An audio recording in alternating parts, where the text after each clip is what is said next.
অর্থাৎ আল্লাহ রাসূল বলেছেন যে 3 শ্রেণীর লোকের সাথে আল্লাহ সুবহানাহু ওয়া তাআলা বিচার দিবসের দিন তাদের দিকে তাকাবেন না, তাদেরকে পবিত্র করবেন না, এমনকি তাদের প্রতি দয়া রহমত করবেন না।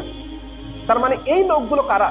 দেখেন, আল্লাহ নবী সাল্লাল্লাহু আলাইহি ওয়াসাল্লাম বলেছেন যে শাইখুন জানিন, যারা বৃদ্ধ বয়সে জেনাকারী, যারা বৃদ্ধ বয়সে জেনা করবে, এদেরকে রাসূল সাল্লাল্লাহু আলাইহি ওয়াসাল্লাম সতর্ক করে বলেছেন যে এই লোকের সাথে বিচার দিবসের দিন আল্লাহ রব্বুল আলামিন এর দিকে তাকাবেন না, একে পবিত্রও করবেন না। তার মানে এই লোকটার জন্য বড়ই দুর্ভোগ যারা বৃদ্ধ বয়সে জেনা করে। এই সংখ্যাটাও বর্তমান সময়ে অনেক বেশি, যারা বৃদ্ধ বয়সে জেনাকারী, বৃদ্ধ বয়সে জেনা করে। আর দ্বিতীয়ত কি, রাসূল সাল্লাল্লাহু আলাইহি ওয়াসাল্লাম বলেছেন যে ওয়া মালিকুল কাজ্জাব, যারা হচ্ছে মিথ্যাবাদী শাসক, মিথ্যাবাদী শাসককেও আল্লাহ রাব্বুল আলামিন বিচার দিবসের দিন তার সাথে কোথাও বলবেন না, তাকে পবিত্রও করবেন না। আর তৃতীয়ত কি, ওয়া আইরুন মুস্তাকবিরুন, যারা দরিদ্র অহংকারী, যারা দরিদ্র কিন্তু অহংকার নিয়ে বসবাস করে। দরিদ্র অহংকারী বলতে আপনি স্পষ্টভাবে বুঝতে পারবেন, যখন বৃষ্টি হয়, আবহাওয়া খারাপ, তখন যদি আপনি কোনো রিক্সাওয়ালা, কোনো অটোওয়ালাকে গিয়ে বলেন যে আমাকে ওই জায়গাতে নামিয়ে দিয়ে আসেন তো ভাই, তখন তারা বলে যে ভাড়া কত দিবে, ভাড়া কত দিবে? তখন সে বলে যে 40 টাকার ভাড়া 100 টাকা চাই। চাওয়ার পরে যখন এই লোক বলে এখানে ভাড়া তো 40 টাকা, তুমি 50 টাকা নাও, তখন সে বলে না 100 টাকাই দিতে হবে, তাছাড়া যাবো না।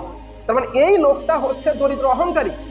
বিচার দিবসের দিন আল্লাহ তাআলা একে পবিত্র করবেন না, এর দিকে ঘুরেও তাকাবেন না, এমনকি বিচার শেষে এর জন্য সুনিশ্চিত জাহান্নাম। মানে একে কেউ বাঁচাতে পারবে না। অনেক মানুষ আছে, বেশিরভাগ মানুষই দেখেছি বিপদে পড়ে, যে যখন এই মানুষটাকে বলা হয় তখন তার ডিমান্ড ফুল হয়ে যায়। তখন সে বলে যে আমার যাওয়ার এখন প্রয়োজন নাই, আজকে অনেক টাকা ভাড়া হয়েছে, না গেলেও সমস্যা নাই, যদি এটা দাও যাবো, তাছাড়া যাবো না। তার মানে এই মানুষটা হচ্ছে দরিদ্র অহংকারী। এই মানুষটাকে রাসূল সাল্লাল্লাহু আলাইহি ওয়াসাল্লাম স্পষ্টভাবে সতর্ক করে বলেছেন যে এই মানুষের সাথে আল্লাহ বিচার দিবসের দিন কথা বলবেন না। কেন? দরিদ্র অহংকারী হওয়ার কারণে। দরিদ্র কিন্তু অহংকার, বুক ধরতে অহংকার নিয়ে ঘুরে বেড়ায়। এখন যদি আপনি বলেন দরিদ্রকে, তো দরিদ্র অধিকাংশ মানুষই দরিদ্র। যারা মিডিল ক্লাস পরিবার থেকে উঠে আসা তারাও দরিদ্র।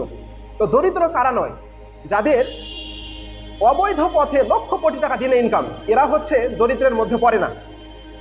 তার মানে যারা মিডিল পরিবার থেকে উঠে আসছে, মিডিল ক্লাস পরিবার থেকে যারা উঠে আসছে, এরাও দরিদ্র। তো এই মানুষগুলোর জন্য অহংকার শোভা পায় না। আর অহংকার আল্লাহর চাদর। আল্লাহ বলেছেন যে এটা নিয়ে যদি কেউ বাড়াবাড়ি করে তাহলে আমি তাকে জাহান্নামের মধ্যে নিক্ষেপ করব। তো প্রত্যেক মানুষকে সতর্ক করছি এই সমস্ত বিষয়গুলো থেকে যেন প্রত্যেক মানুষ চিরতরে দূরে সরে আসে। সম্মানিত উপস্থিতি, কেননা